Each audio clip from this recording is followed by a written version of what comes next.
الحمد للہ رب العالمین والصلاة والسلام على سید المرسلین وخاتم النبیین سیدنا وشفیعنا وحبیبنا ومولانا محمد المصطفى الرؤوف الرحیم الامین وعلى آلہ وصحابہ اجمعین اما بعد فأعوذ باللہ من الشیطان الرجیم بسم اللہ الرحمن الرحیم وَلَقَدْ كُنْتُمْ تَمَنَّوْنَ الْمَوْتَ مِنْ قَبْلِ أَنْ تَلْقَوْهُ فَقَدْ رَأَيْتُمُوهُ وَأَنْتُمْ تَنْظُرُونَ صدق اللہ مولانا العظیم۔ حاضرین محفل، السلام علیکم ورحمۃ اللہ وبرکاتہ۔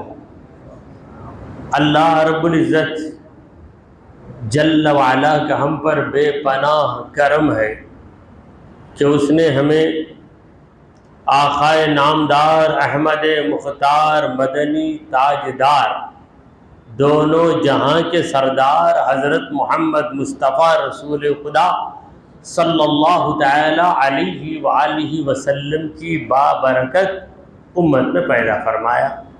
حضرات گرامی، مکمل 4 ہفتوں کے بعد آپ کی بارگاہ میں حاضری کا موقع ملا ہے۔ میں معذرت خواہ ہوں، چونکہ مقامی پروگرام ہوتا تو میں وہاں کچھ بریک لے کر وقفہ دے کر یہاں پہنچ جاتا، مگر جتنے بھی پروگرام تھے وہ بیرونی تھے اور وہاں جانا بھی میرے لیے ضروری تھا، کیونکہ میں خود ہر پروگرام کا صدر تھا، لہذا مجھے جانا پڑا۔ میں آپ حضرات سے معذرت خواہ ہوں اور آپ کو اتنے دن میں تفسیر کے ذریعے جو آپ کی خدمت کرتا ہوں وہ آپ کی خدمت میں انجام نہیں دے سکا، جس کے لیے میں معافی کا طلبگار۔ آج جس آیت مبارکہ کی میں نے تلاوت کی ہے وہ سورہ آل عمران کی 140/3 143ویں آیت ہے۔ مولا کریم فرماتا ہے وَلَقَدْ كُنْتُمْ تَمَنَّوْنَ الْمَوْتَ، اے لوگو تم موت کی تمنا کرتے تھے، موت کی تمنا آرزو کرتے تھے، من قبل ان تلقوہ، موت کو دیکھنے سے پہلے موت کی بڑی آرزو کرتے تھے، فقد رأیتموہ، پس یقیناً تم نے دیکھ لیا ہے موت کو، وانتم تنظرون، اور تم تو موت کو اپنی آنکھوں سے نظارہ کر رہے ہو، دیکھ رہے ہو۔ تو اس میں خطاب کس سے ہے؟ اس میں خطاب ان بے ایمانوں سے ہے جو موت کو ایک معمولی چیز سمجھ کر کہتے تھے کہ ہم مر جائیں گے، ہم مرنے کے لیے تیار، مگر جب موت آ پہنچی تو ان کے لینے کے دینے پڑ گئے۔ ایک مشہور لطیفہ ہے کہ ایک بوڑھی وزن والی ٹوکری لے گئی، کسی درخت کے نیچے رکھ کر کہنے لگی کیا پریشانی ہے میری، روزانہ وزن اٹھا کر لے جانا پھر لے آنا، میرے پاس ملک الموت کیوں نہیں آ جاتا، یعنی موت کا فرشتہ کیوں نہیں آ جاتا، ملک الموت کیوں نہیں آ جاتا۔ وہاں پہ ایک شریر لڑکا تھا، اس شریر لڑکے نے اپنے چہرے پر کوئلے کو مل لیا، کالک لگا لیا، سفید کپڑا اوپر ڈال کے پورے سر کو ڈھک کر آ کے کہنے لگا کہ تم نے مجھے طلب کیا ملک الموت کو، میں ہی ملک الموت۔ اب بڑھیا گھبرا گئی، سوچی میں یوں ہی کہہ رہی تھی، واقعی ملک الموت آ گیا ہے۔ ڈر کر اس بڑھیا نے کہا میں نے تمہیں اس لیے بلایا کہ ٹوکری اس کا وزن بہت زیادہ ہے، ذرا اسے پکڑ کر میرے سر پہ رکھ دو، بس اس سے بڑھ کر میں تم سے کچھ نہیں کہا چاہتا۔ پھر وہ شریر لڑکا مسکراتے ہوئے چلا گیا اور کہا کہ لوگ کہتے ہیں اس طرح، دل سے نہیں کہتے۔ موت نہیں آ جاتی نا، موت کا فرشتہ کیوں نہیں آتا؟ اگر صحیح آ کر کھڑ جائے تو بولیں گے نہیں، ہم روح نکالنے کے لیے تم کو نہیں بلائے تھے، دوسرے کام کے لیے، مجھے پانی کی پیاس لگی، ذرا ایک گلاس میں پانی لا کر دے دو، پھر جاتے رہو۔ تو یہ حال ہے، موت آنے کے پہلے موت کی تمنا کرتے رہتے۔ یہی حال ہے کہ جب کسی کی وفات ہو جاتی ہے تو وہاں جا کر بعض لوگ یہاں تک کہہ دیتے ہیں بات نہیں کریں گے کہ کچھ کرو نا بات، وہ تو میت پڑی ہے، اس سے بولتے بات کرو نا۔ اگر اس وقت میت منہ کھول کے کیا کروں اتنا پوچھے تو اس کی میت نکل جائے گی، ختم۔ یہ حال ہے، موت سے لوگ بہت ڈرتے ہیں۔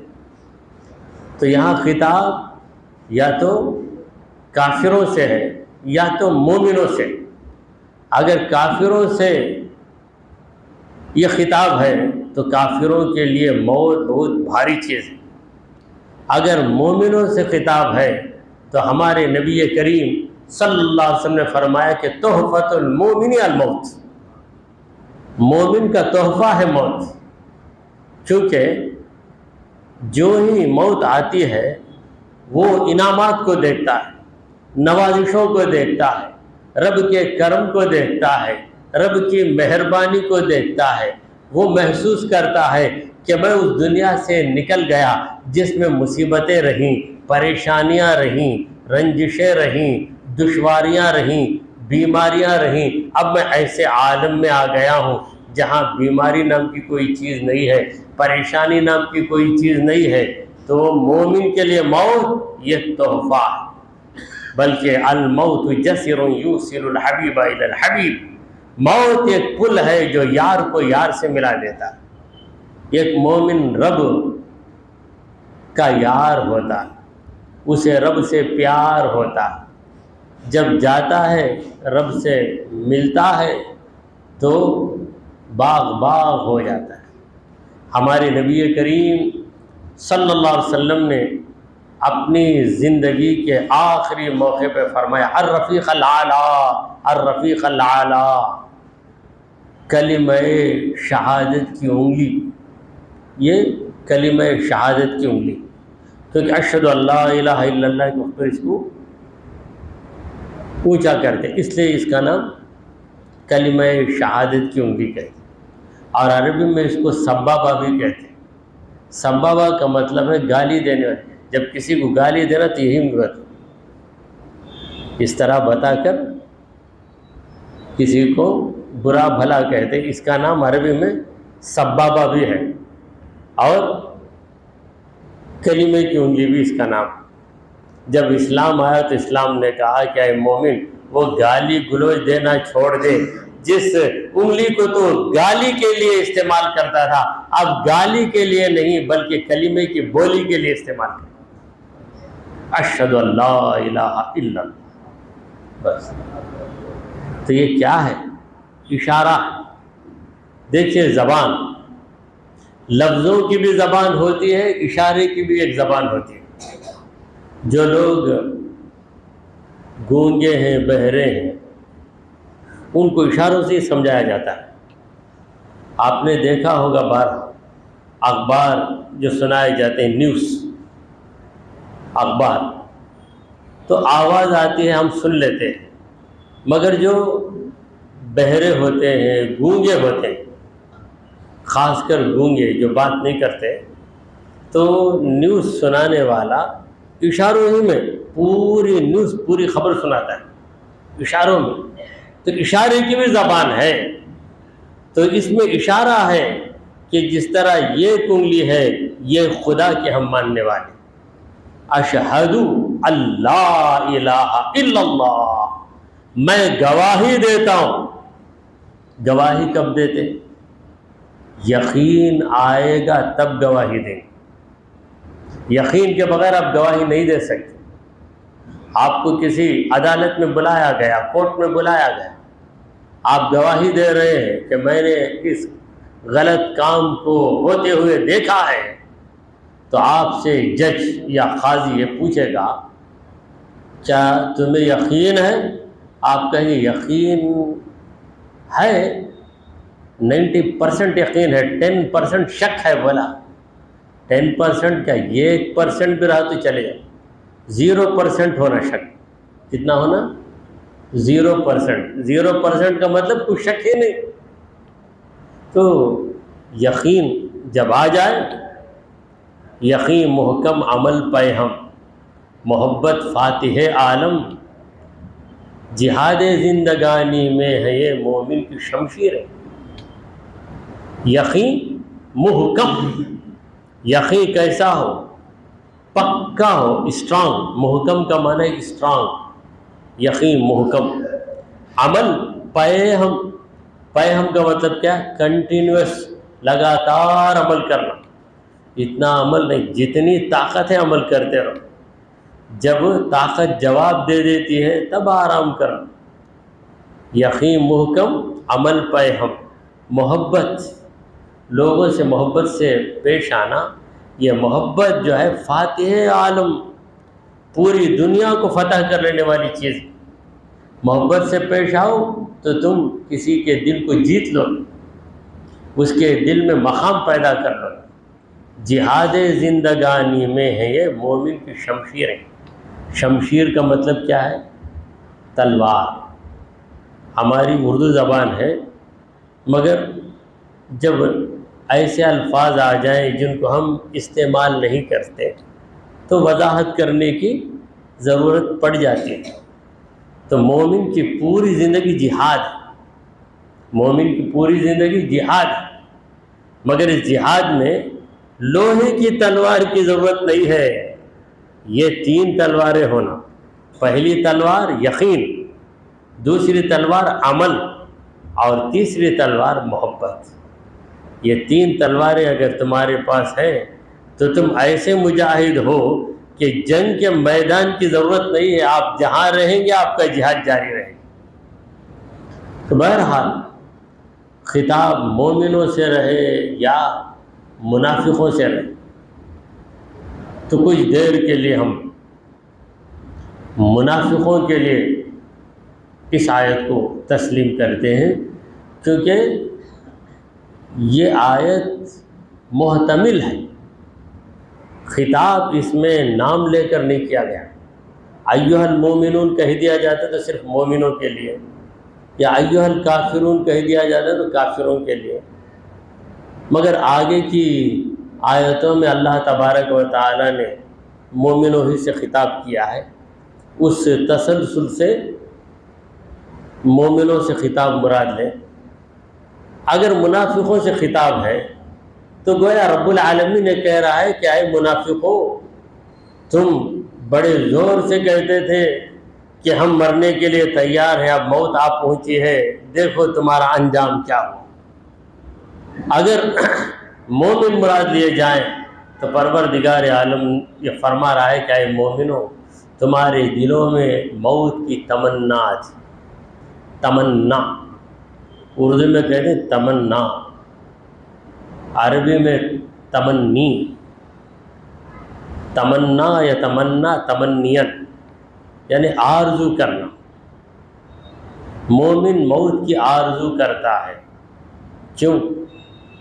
اس لیے کہ رب سے ملاقات کرے گا، اور اس فانی دنیا کی مصیبتوں سے جہاں جتنے دن رہے گا اتنے گناہ ہونے کا چانس ہے۔ جتنے دن رہے گا نیکیاں بھی کر سکتا ہے، گناہ بھی کر سکتا ہے، تو گناہوں سے ڈر کے دل میں آرزو رکھتا ہے کہ اس سے پہلے کہ میں کسی گناہ میں ملوث ہو جاؤں، اس سے پہلے کہ مجھ سے کوئی غلط کام ہو جائے، میرا رب مجھے اپنی بارگاہ میں بلا لے۔ یہ تمنا رکھتا ہے۔ تو اے مومنو، تم موت کی آرزو کرتے تھے، اب تو موت آپ پہنچی، تمہاری کامیابی کا وقت آ گیا۔ یا اس کا یہ بھی مطلب ہے کہ تم گھر میں بیٹھ کے موت کی آرزو کرتے تھے، اب جب میدان جنگ میں آ گئے تو موت تمہارے سامنے ہے، تمہارا دشمن تمہاری گردن کاٹنے کے لیے اپنے ہاتھ میں تلوار لے کے بڑھ رہا ہے، تو اب تمہاری تمنا کہاں گئی؟ اگر واقعی تمنا ہے تو سر کٹانے کے لیے تیار ہو جاؤ۔ تیر کھانے کی ہوس ہے تو جگر پیدا کر، سر فروشی کی تمنا ہے تو سر پیدا کر، سر فروشی کی تمنا ہے تو سر پیدا کر، تیر کھانے کی ہوس ہے تو جگر پیدا کر۔ موت کی آرزو کرتے رہے، اللہ کے راستے میں شہید ہو جاؤں، یہ موقع مجھے مل جائے تو میں بڑا خوش نصیب ہوں، یوں ہی کہہ رہے تھے۔ جب شہید ہونے کا وقت آیا تو تم ڈر کے بھاگ رہے ہو۔ تو پروردگار عالم صحابہ کرام کو شوق دلا رہا، وَلَقَدْ كُنْتُمْ تَمَنَّوْنَ الْمَوْتَ مِنْ قَبْلِ أَنْ تَلْقَوْا، موت کو دیکھنے سے پہلے تم موت کی آرزو کیا کرتے تھے۔ فَقَدْ رَأَيْتُمُوهُ، یقیناً تم نے موت کو اب دیکھ لیا ہے، اور تم اپنی نگاہوں سے دیکھ رہے ہو۔ وَأَنْتُمْ تَنْظُرُونَ، تمہارا ایک بھائی شہید ہو رہا ہے، تم دیکھ رہے ہو۔ ایسے موقع پر پیٹھ دکھا کر جانا یہ مومن کی شان نہیں۔ سرکار دو عالم صلی اللہ علیہ وسلم نے چند کبائر کا ذکر کیا۔ کبائر یعنی بڑے بڑے گناہوں کو کبائر کہتے ہیں، چھوٹے گناہوں کو صغائر کہتے ہیں۔ حضور اکرم صلی اللہ علیہ وسلم نے جب کبائر کا ذکر کیا تو فرمایا التولی یوم الزحف، یعنی جب جنگ جاری رہے اس وقت پیٹھ دکھا کر چلے جانا، یہ بہت بڑا گناہ ہے۔ تو یہ آیتیں اس موقع پر نازل ہوئیں جب صحابہ جنگ احد سے فارغ ہوئے۔ جنگ احد میں صحابہ کرام کو نقصان ہوا ایک غلطی کی وجہ سے۔ وہ غلطی یہ تھی کہ حضور اکرم صلی اللہ علیہ وسلم نے تقریباً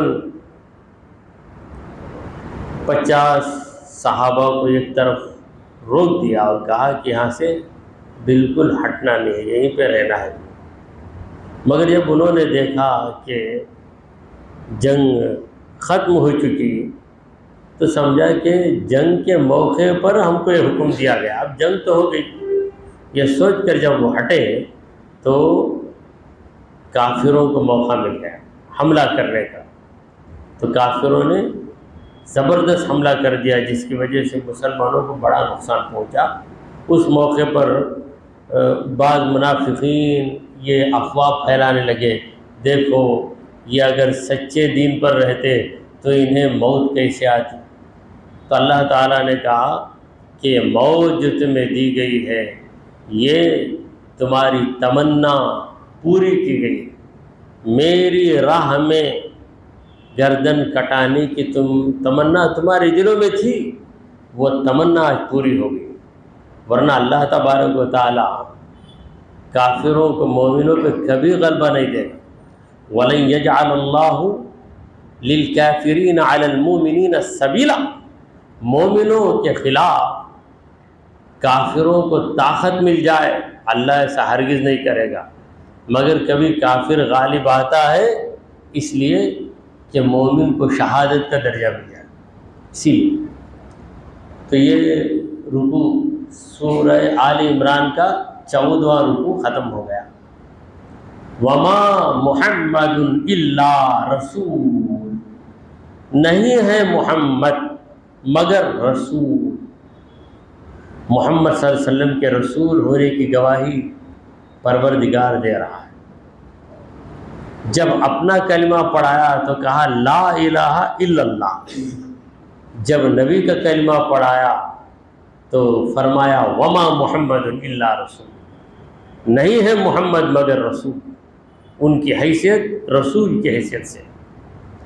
یہ آیت اس موقع پر نازل ہوئی جب جنگ احد میں افراتفری ہوئی، مسلمان ادھر ادھر دوڑنے لگے، تو منافقوں نے ایک غلط خبر پھیلا دی۔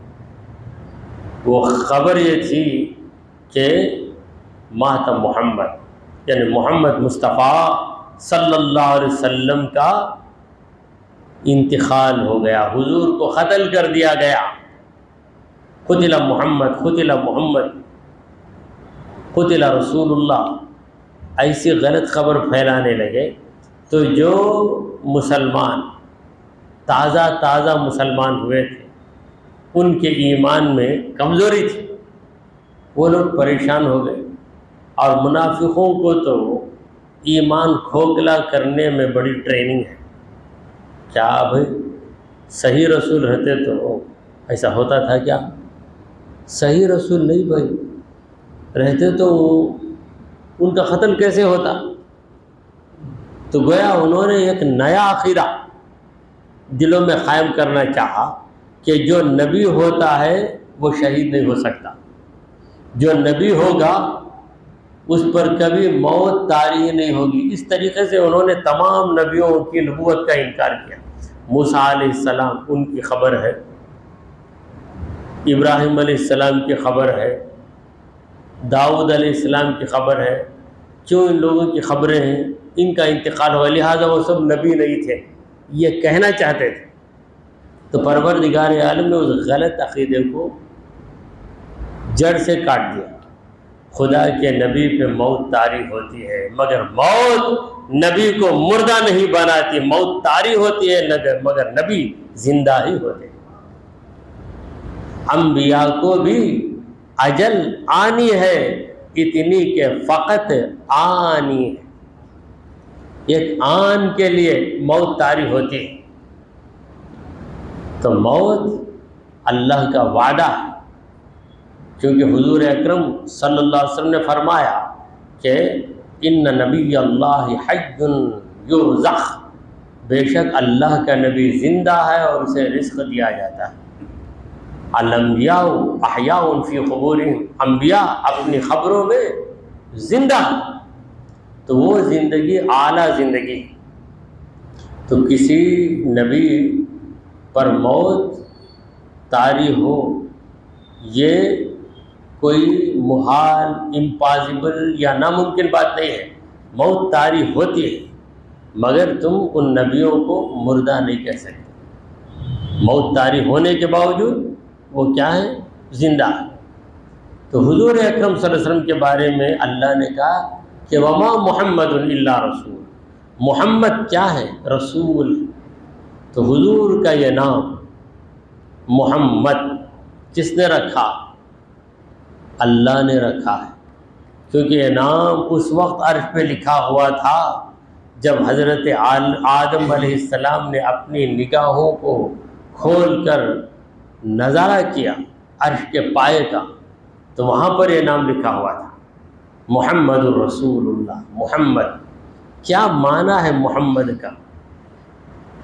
ساری خوبیوں کا پیکر، یعنی وہ ہستی جس میں ساری خوبیاں آ گئی۔ ایک بندے کے اندر جتنی خوبیاں ہو سکتی ہیں وہ ساری خوبیاں محمد صلی اللہ علیہ وسلم کے اندر ہیں۔ ایک بندے کے اندر رب کی خوبی نبی کے اندر نہیں آ سکتی، کیونکہ رب کی صفت بندے میں نہیں آ سکتی، رب کی صفت بندے میں نہیں آ سکتی، اور بندے کی صفت رب میں نہیں آ سکتی، کیونکہ رب اور عبد دونوں کی ذات ایک دوسرے سے متضاد ہے۔ تو رب میں عبد کی صفت نہیں آئے گی، عبد میں رب کی صفت نہیں آئے گی۔ تو ایک عبد کے اندر، ایک بندے کے اندر جتنے کمالات ہو سکتے ہیں، وہ سارے کمالات، وہ ساری خوبیاں، وہ سارے محاسن، وہ سارے مقامات محمد مصطفیٰ صلی اللہ علیہ وسلم کی ذات میں ہیں۔ اسی لیے اللہ نے حضور کا نام رکھا محمد۔ یہ حضور کا اس میں ذات بھی ہے حضور کا، اس میں صفت بھی ہے حضور کا، اس میں صفت. دیکھیے کسی کا نام جمیل ہوتا ہے، جمیل کا معنی خوبصورت. پہچان کے لیے بڑے بھائی کا نام جلیل، چھوٹے کا نام جمیل، تیسرے کا نام شکیل، اس طرح رکھ سکتے ہیں. مگر ایک آدمی خوبصورت ہو تو ہم اسے کہیں گے کہ انہ رجل جمیل، یہ خوبصورت آدمی ہے. تو وہاں پر وہ اس کا نام نہیں بلکہ اس کی صفت ہے. تو حضور اکرم صلی اللہ علیہ وسلم کا نام محمد ہے، حضور کی صفت بھی محمد سر. دیکھیے یا محمد حضور کو پکارنا جائز نہیں. کب ناجائز؟ نام مان کر پکارنا ناجائز، حضور کی صفت مان کر پکارنا جائز. جیسے ہم حضور کو کہتے ہیں یا نبی، اے نبی، یا رسول، اے رسول، یا رحمت للعالمین، اے عالموں کی رحمت، یا شفیع المذنبین، نبیوں کے شفاعت کرنے والے، یا کریم، یا رؤوف، یا رحیم، یا جمیل، اے رحمت کرنے والے نبی، اے محبت کرنے والے نبی، اے مہربانی کرنے والے نبی، یا جمیل، اے خوبصورت نبی. اسی طرح یا محمد، اے خوبیوں کے پیکر نبی. تو وصفیت میں ندا جائز ہے، علمیت میں ندا ناجائز. وصف اور علم میں فرق کیا ہے؟ وصف صفت کو بتانا ہے اور علم بطور علامت کسی کو پکارنا ہے. میرا نام نیاز ہے، میرے بھائی کا نام زبیر ہے، اس سے چھوٹے کا نام اعجاز ہے. یہ الگ الگ نام کیوں رکھے گئے؟ تاکہ پہچانا جائے، پہچانت کے لیے. تو یہ جو نیاز ہے یہ علم ہے، میری صفت نہیں ہے، یہ علم ہے. زبیر وہ اس کی صفت ہے، اس صفت نہیں ہے، اس کا علم ہے. تو محمد حضور کا علم بھی ہے اور حضور کی صفت بھی ہے. تو وما محمد الا رسول، نہیں ہے محمد مگر ایک رسول. تم رسول کے بارے میں کیا کیا تصورات رکھتے ہو؟ کیا تم رسول کو خدا مانتے ہو جو کہتے ہو کہ رسول کا انتقال نہیں ہو سکتا؟ رسول آئے تھے دین کو قائم کرنے کے لیے. اگر ہمیشہ رہ کر قائم کریں گے تو اس میں کوئی کمال نہیں. مختصر سی مدت میں 1,00,000 صحابہ کو تیار کر کے دنیا سے رخصت ہو جانا، یہ کمال کی بات، یہ کمال کی بات. 23 سالہ مدت میں محمد مصطفیٰ صلی اللہ علیہ وسلم نے وہ کام کر دیا جو کام 950 سال کی لمبی مدت میں حضرت نوح علیہ السلام سے نہیں ہو سکا. یہ نوح علیہ السلام کی کمزوری، نعوذ باللہ. بس یہ واضح کرنے کے لیے کہ حضور نے کتنا بڑا کام کیا. وہ 950 برس نوح علیہ السلام نے صبر کیا، وہ بہت بھاری کام. 950 برس صبر کرنا. ہم لوگ 950 کیا 9 سال صبر نہیں کریں گے. میں پریشان ہو گیا، کرتے کرتے کرتے بیزار، کوئی میری بات مانتا ہی نہیں، تنگ آ جائیں گے. مگر وہ 950 برس تبلیغ کرتے رہے تو ان کا کمال اپنی جگہ مسلم ہے. 23 سال کی مدت بہت مختصر مدت ہے، اور اس مدت میں 13 سال تو مکے میں گزر گئے، مکے کا ظلم برداشت کرتے ہوئے. 10 سال مدینے میں گزرے، اس میں منافقوں کی سازش، یہودیوں کی مکاریاں، ان تمام کا مقابلہ کرتے ہوئے سرکار دو عالم صلی اللہ علیہ وسلم نے بس 10 سال کی مدت میں مکے کو فتح کر دیا. مکے سے نکلے 10 سال کے بعد مکے پر قابض ہو گئے، پورا مکہ حضور کے قبضے میں آ گیا. کتنا بڑا کمال. اور پھر کسی کے خون کا یہ خطرہ نہیں گرا، مکہ فتح ہو گیا. کسی ملک کو فتح کرنا ہے تو کتنی جنگیں ہوتی ہیں، کتنی لڑائیاں ہوتی ہیں. یہ کہ قطرہ خون گرائے بغیر دلوں پر اثر انداز ہو کر نبی کریم صلی اللہ علیہ وسلم نے مکے کو فتح کر لیا. پروردگار کہہ رہا ہے قد خلت من قبلہ الرسل، ان سے پہلے بھی رسول، بہت سے رسول گزر چکے، دنیا سے جا چکے۔ ایسا نہیں ہے کہ رسول پر موت نہیں آئے گی، رسول کا انتقال نہیں ہوتا، یہ غلط عقیدہ ہے تمہارا۔ جس طرح پہلے رسول آئے اور انہوں نے موت کا جامہ پہنا، اس دنیا سے رخصت ہوئے، ویسے ہی محمد صلی اللہ علیہ وسلم کے لیے بھی ایک دن ہے، آپ کی وفات کا دن ہے۔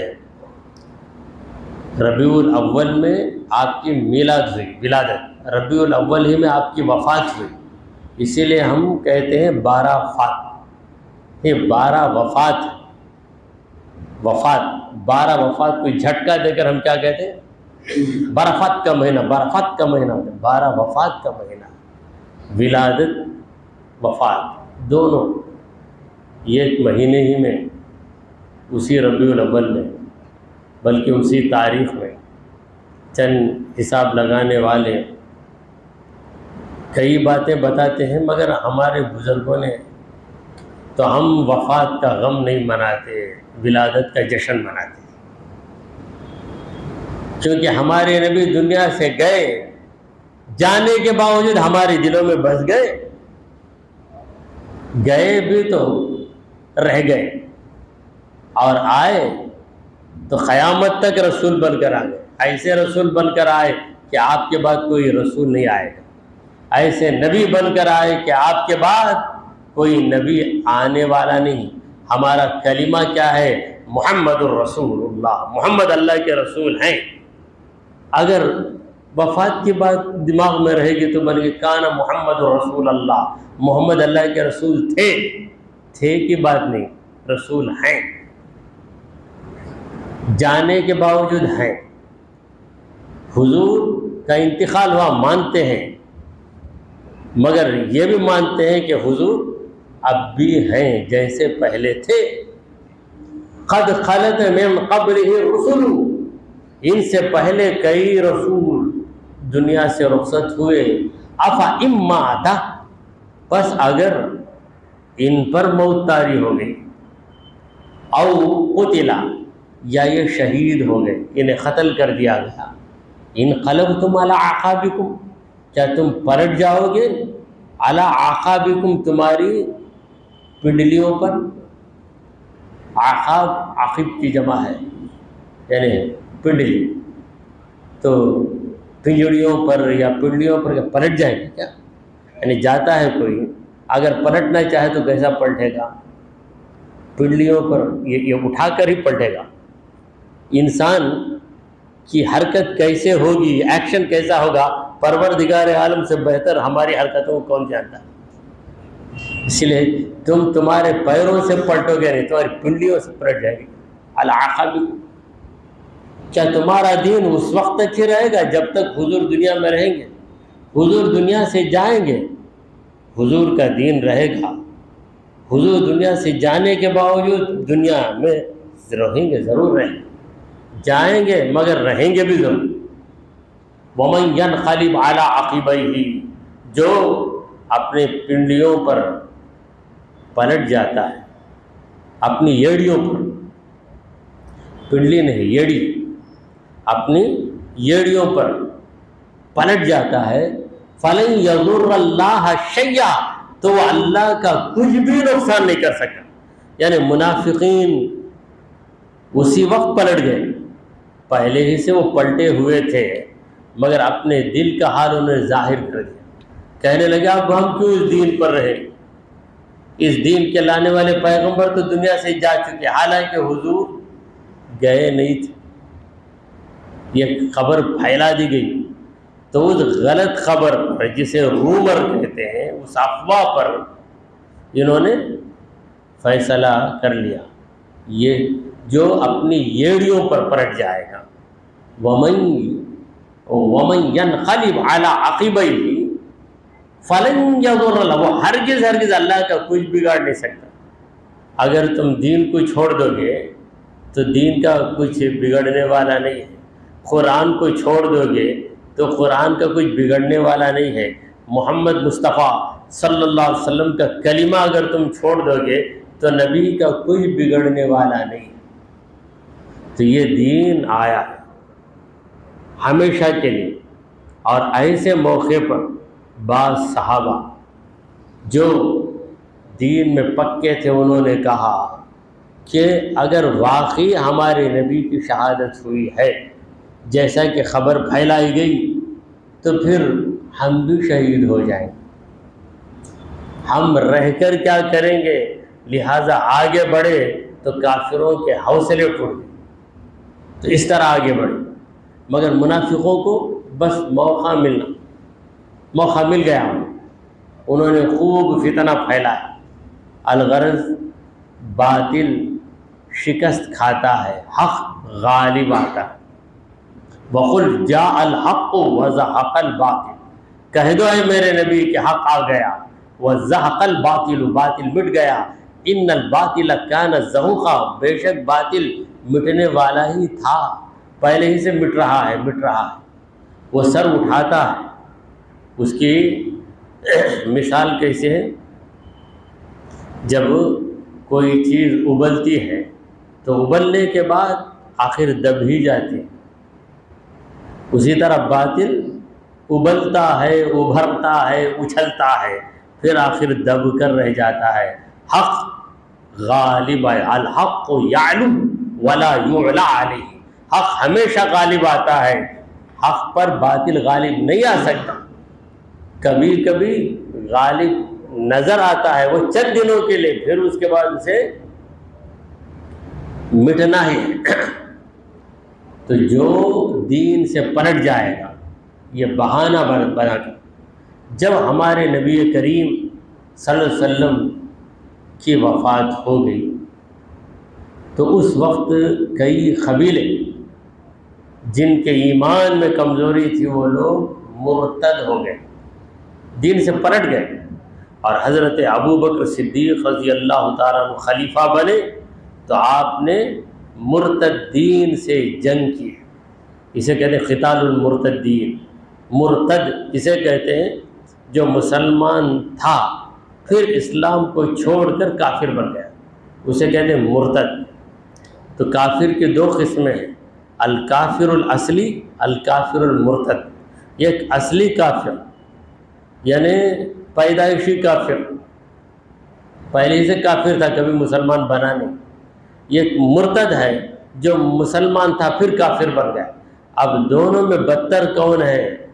تو ہمارے علماء نے کہا کہ الکافر المرتد اقبح من الکافر الاصلی، یہ مرتد کافر اصلی کافر سے بھی بدترین، لہذا اصلی کافر کی سزا قتل نہیں ہے، اسے اسلام کی دعوت دینا ہے۔ جو مرتد ہے اس کی سزا قتل ہے، یہاں تک کہ وہ توبہ کر لے اور اعلان کر دے کہ میں دوبارہ مسلمان ہو گیا، ورنہ اس کی سزا قتل ہے مرتد کی۔ کیونکہ مسلمان ہو کر کوئی کافر بنے تو اسے معافی اس لیے نہیں کہ اس نے حق کو جان کر انکار کیا۔ جو پہلے ہی سے کافر تھا وہ کافر اس لیے کہ ابھی حق کو اس نے نہیں جانا ہے یا تردد میں ہے، یہ حق تو ہے میں اسے قبول کروں یا نہ کروں، تردد میں ہے، اسے اللہ نے نعمت دے دی، مومن بن گیا پھر کافر بن گیا تو مرتد ہے۔ تو کئی قبیلے مرتد ہو گئے صرف اس وجہ سے کہ پیارے آقا صلی اللہ علیہ وسلم کا وصال ہو گیا۔ تو حضرت ابوبکر صدیق رضی اللہ تعالیٰ عنہ نے جنگ کر کے انہیں قابو میں لے آیا، تو سارے مرتد ختم ہوئے، اور جو مرتد تھے انہیں بھی دوبارہ تجدید ایمان کر کے اصلی مسلمان بننا پڑا۔ تو اللہ نے کہا کہ اگر کوئی مرتد ہو جائے، دین سے پلٹ جائے، فَلَن يَضُرَّ اللَّهَ شَيْئًا، تو اللہ کا کچھ بھی نقصان نہیں کر سکتا، وَسَيَجْزِي اللَّهُ الشَّاكِرِينَ، عن قریب اللہ شکر کرنے والوں کو جزا دے۔ تو یہاں بات شکر کرنے والوں کی آ رہی ہے، بات چل رہی تھی کہ محمد صلی اللہ علیہ وسلم رسول ہے، وہ جب تک اس دنیا میں رہے ان کی رسالت قائم، جب وہ دنیا سے جائیں تب بھی ان کی رسالت قائم ہے۔ حضور کی رسالت کب تک قائم ہے؟ قیامت تک، اور قیامت کے بعد بھی تو قائم ہی ہے۔ ایسا نہیں کہ موسیٰ علیہ السلام کا میں امتی ہوں، آج کوئی کہہ سکتا کیا؟ اب پیدا ہونے والا نہیں بول سکتا۔ موسیٰ علیہ السلام کو ہم رسول مانتے ہیں، مگر میں موسیٰ کا امتی ہوں کوئی نہیں کہہ سکتا۔ قیامت تک پیدا ہونے والے جو بھی مسلمان ہوگا وہ یہی کہے گا کہ میں محمد مصطفیٰ صلی اللہ علیہ وسلم کا امتی ہوں۔ لہذا دین کو نبی کی ظاہری زندگی کے ساتھ تم مقید نہ کرو، یعنی یہ نہ سمجھو کہ جب تک نبی اس دنیا میں رہیں گے تب تک ان کا دین ہے، یا ان کی رسالت ہے، یا ان کی لائی ہوئی کتاب ہے، یہ غلط ہے۔